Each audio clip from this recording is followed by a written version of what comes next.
Did you know?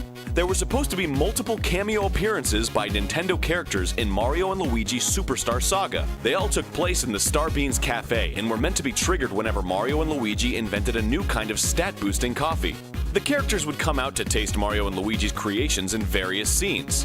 Captain Olimar from Pikmin would emerge and dub Mario a strange life form, and proceeds to name him Marlio, an anagram of Olimar. He then mistakes Luigi for some kind of dangerous creature and attacks him with his horde of Pikmin. Wario calls your drink awful, and is revealed to be in debt to the cafe. Samus fills her energy tanks with the brothers' new Hulumbian drink. Link appears to be lost and fills his hearts with a cup of coffee instead of going to a fairy fountain. Fox McCloud gets an incoming call from Slippy or Peppy asking for help, and finally, an Excitebike racer causes a commotion by taking his motorcycle into the cafe.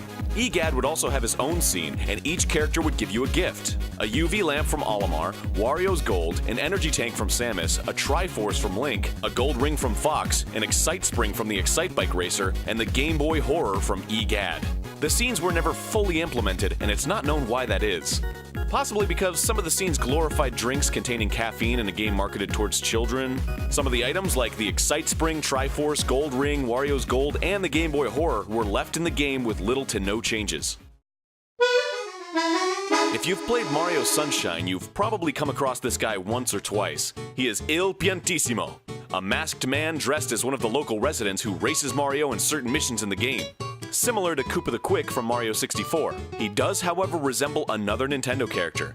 Hacking the game to require his in-game model and removing the mask reveals that Il Piantissimo is actually the Running Man from Ocarina of Time, or the Postman from Majora's Mask, since they're alternate versions of each other.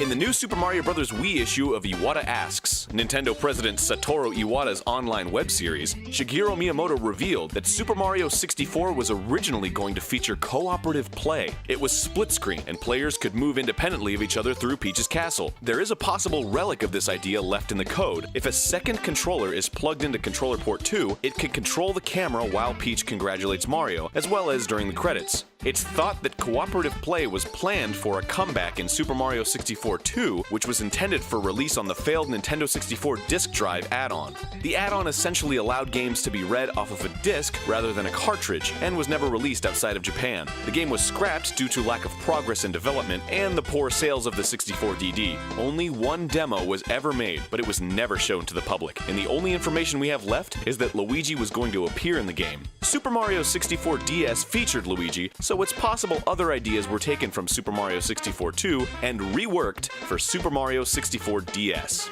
Another interesting piece on Super Mario 64 is that it was conceptualized as a Super Nintendo game. It would have used a more advanced version of the Super FX chip, seen in games like Star Fox and Doom. The idea was instead moved to the new hardware platform being developed, the Nintendo 64. Super Mario 64 actually defined the features of the N64 controller. The analog stick was added for better 3D movement, and the C buttons for controlling the camera. It seems that based on Miyamoto's desire for a free, non-fixed camera, it was the lack of buttons on the Super Nintendo controller that pushed the game onto the Nintendo 64, not simply the desire for more processing power. Oh, also, Boo's voice in this game is just Bowser's voice sped up.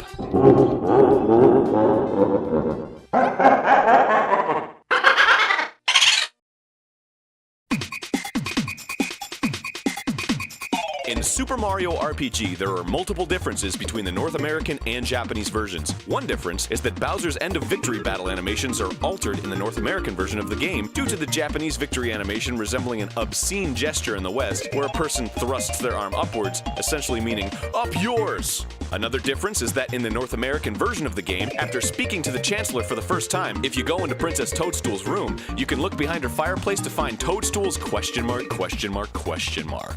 At first, her grandmother will push you away and give you something in exchange for not looking there.